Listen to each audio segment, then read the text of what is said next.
નમસ્કાર વિદ્યાર્થી મિત્રો, વર્લ્ડ ઇનબોક્સના ડિજિટલ પ્લેટફોર્મ પર હું કૃતાર્થ વાઘેલા આપ સૌને આવકારું છું. દોસ્તો, આપણી પરીક્ષાની તારીખ આવી ગઈ છે અને આપણી પાસે ખૂબ ઓછો સમય છે.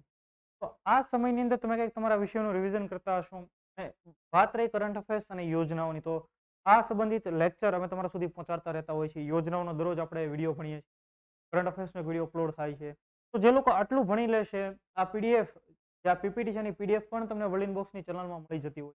તો જે લોકો આ રિવિઝન કરી લેશે એમને સીધા સવાલોને એક્ઝામમાં આવવાના, અને એનો ઘણો બધો ફાયદો પણ થવાનો છે. બરાબર. તો આપણે વધારે સમય ન લેતા શરૂ કરીએ આપણો લેક્ચર. એ પહેલા તમારા માટે એક નાની એવી ઇન્ફોર્મેશન કે ભાઈ, કરંટ અફેર્સ માટે એક સેમિનાર યોજાવા જઈ રહ્યો છે. તમને ખ્યાલ છે કે ભાઈ દર્શન રાવલ સર પણ તમને કરંટ અફેર્સ ભણાવતા હોય છે. તો દર્શન રાવલ સર તમને કરંટ અફેર્સનો સેમિનાર લેશે.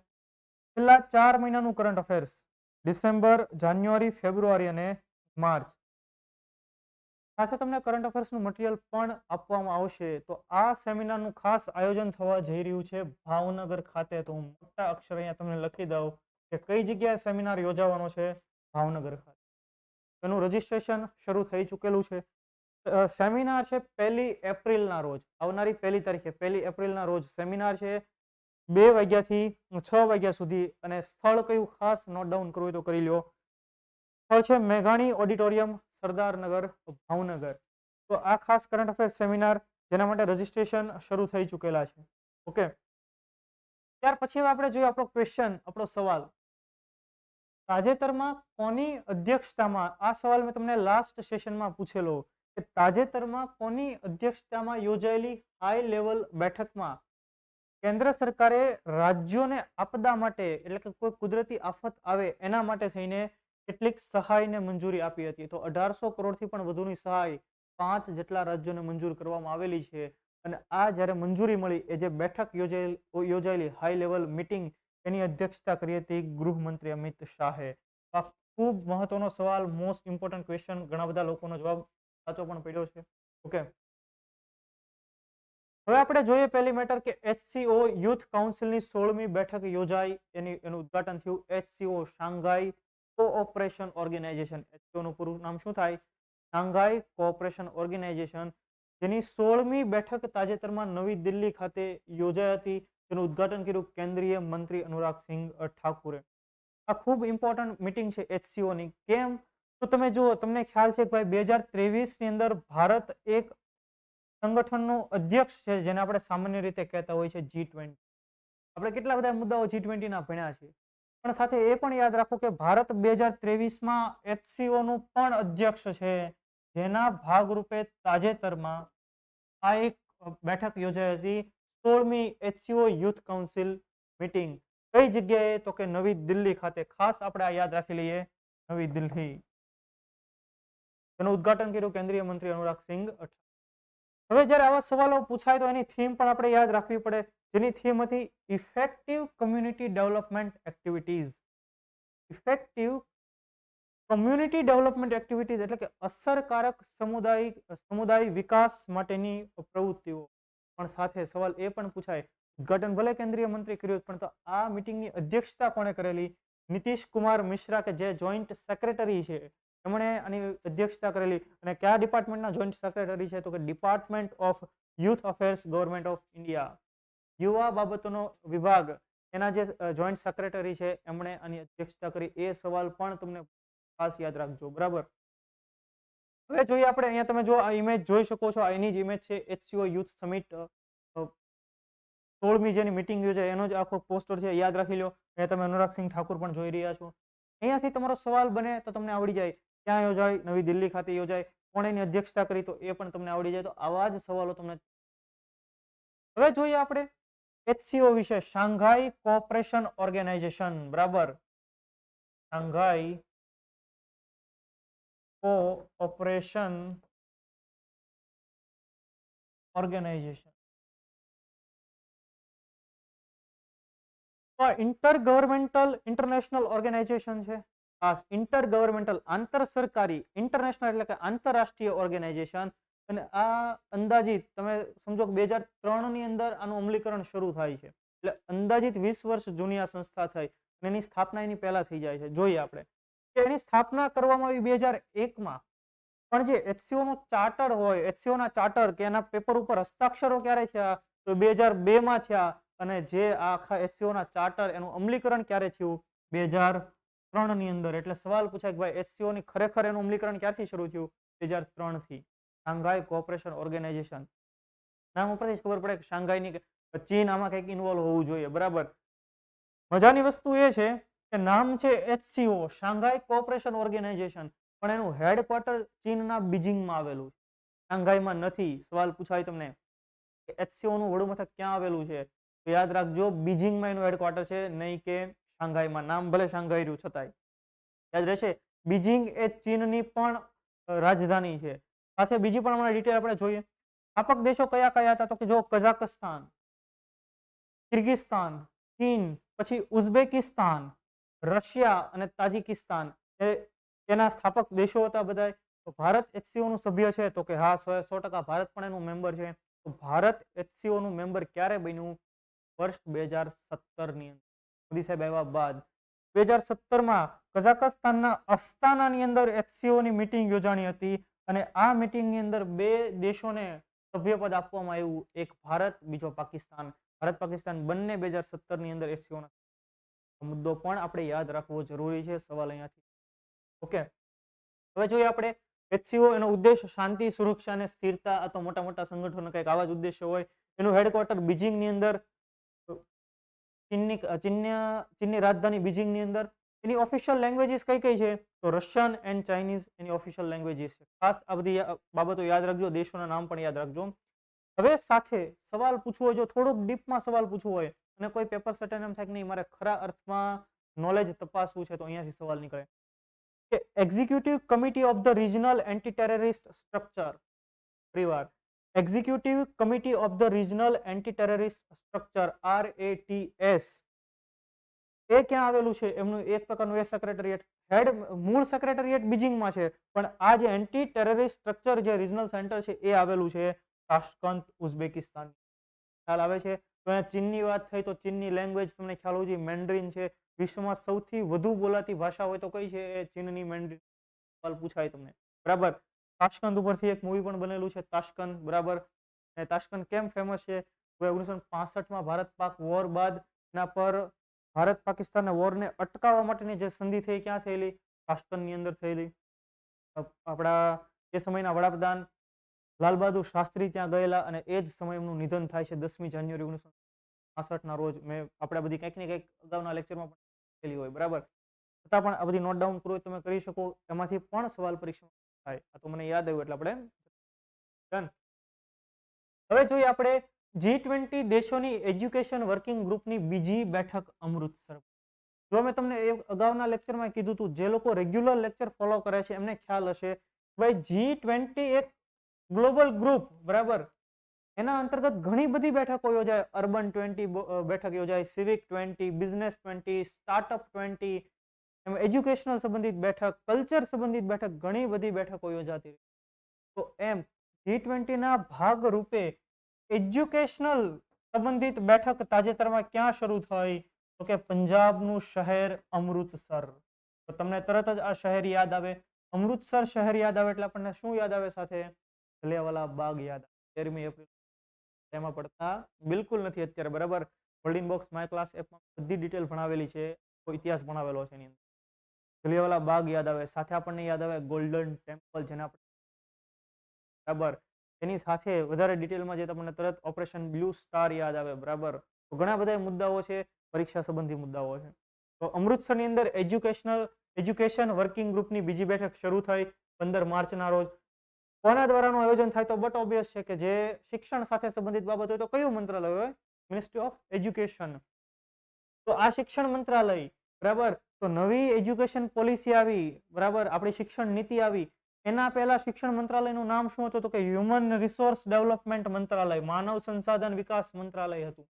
ખ્યાલ આવે છે તમને? આમંત્રિત દેશો બીજા ઘણા બધા સંગઠનોએ પણ ભાગ લીધો. કયા કયા સંગઠનોએ? જો આ શિક્ષણની વાત થાય છે તો શિક્ષણની વાત થાય ત્યારે બાળકો સાથે સંબંધિત કોઈ ઓર્ગેનાઇઝેશન હોય તો ચોક્કસ ભાગ લે.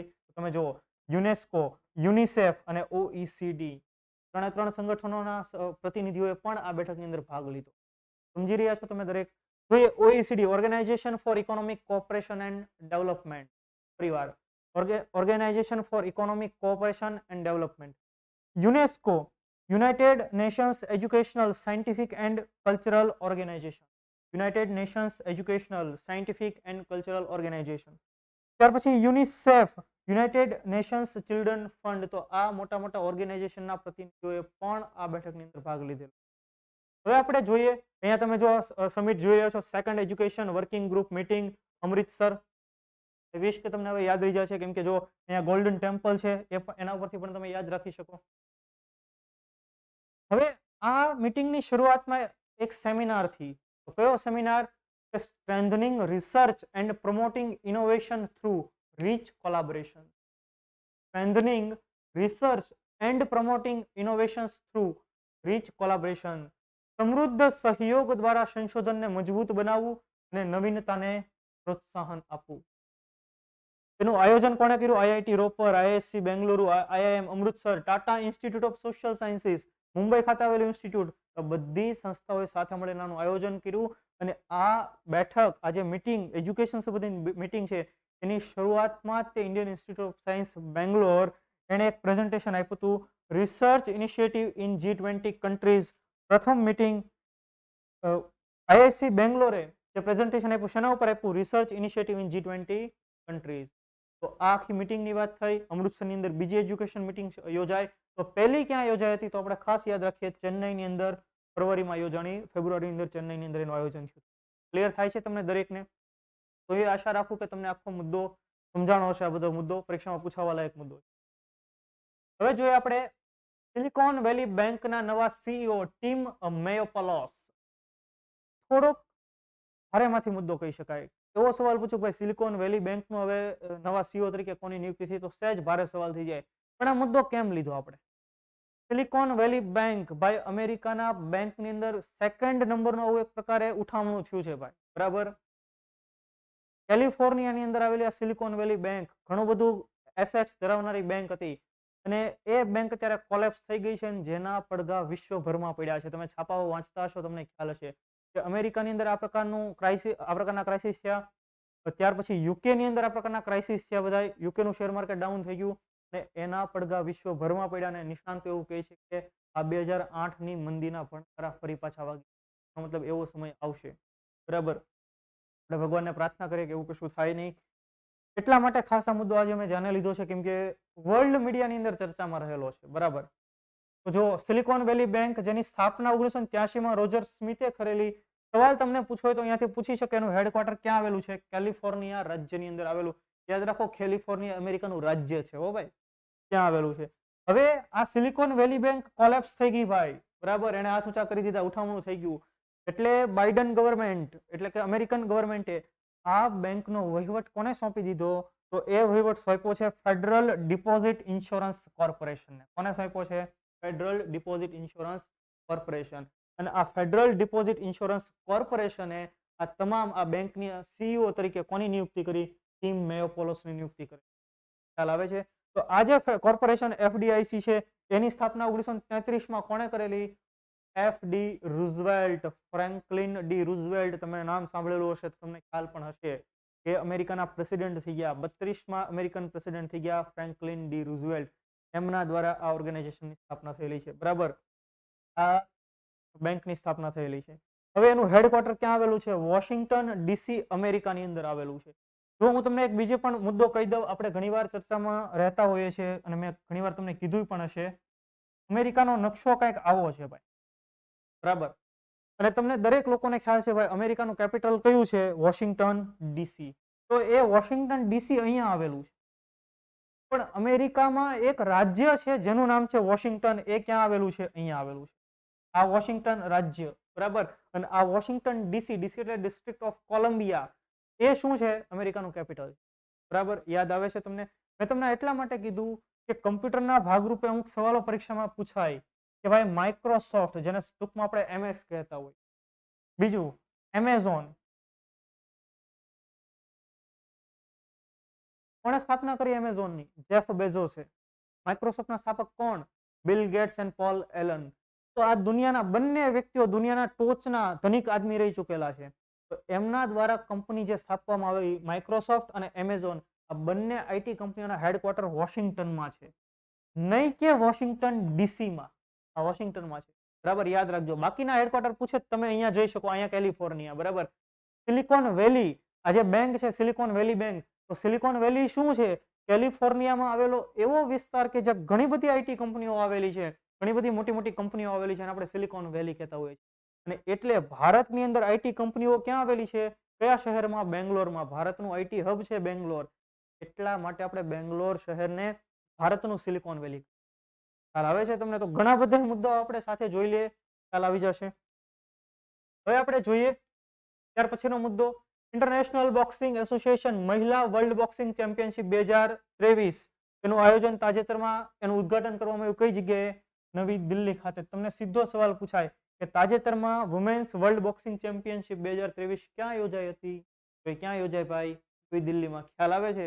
સિમ્પલ ક્વેશ્ચન આવો પૂછાય આપણને, ખ્યાલ હોવો જોઈએ આપણને. 15 માર્ચથી 26 માર્ચ સુધી એનું આયોજન, એટલો મતલબ કે જ્યારે લેક્ચર રેકોર્ડ થાય છે ત્યારે એનું આયોજન થઈ રહ્યું છે. રમતગમત મંત્રી અનુરાગસિંહ ઠાકુરે એનું ઉદ્ઘાટન કર્યું ઇન્દિરા ગાંધી સ્પોર્ટ્સ કોમ્પ્લેક્સ નવી દિલ્હી ખાતે. આપણે તો શહેર ખાસ યાદ રાખી લઈએ ક્યાં યોજાણો એમ, કેમ કે આપણો સવાલ જ્યારે પૂછાશે ત્યારે ઓલમોસ્ટ આ ઇવેન્ટ પૂરી થઈ ગઈ છે. ઉદ્ઘાટન સમારોહમાં આઈબીએના અધ્યક્ષ ઉમર ક્રેમલો એમણે હાજરી આપી. બોક્સિંગ ફેડરેશન ઓફ ઇન્ડિયાના અધ્યક્ષ અજય સિંહે હાજરી આપી.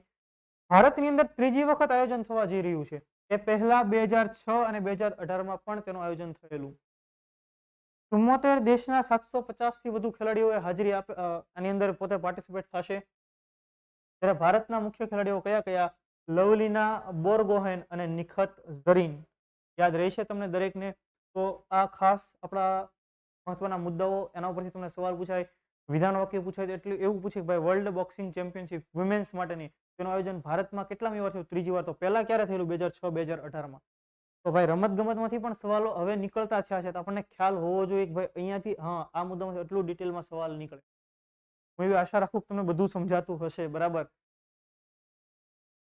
ત્યાર પછી ભારત વિશ્વનો સૌથી મોટો હથિયાર આયાતકાર દેશ. ભાઈ ભારતને એવા બે પાડોશી મળ્યા છે કે ભારતે ના છૂટકેનું ડિફેન્સ બજેટ વધારવું પડે અને હથિયારોની આયાત કરવી પડે.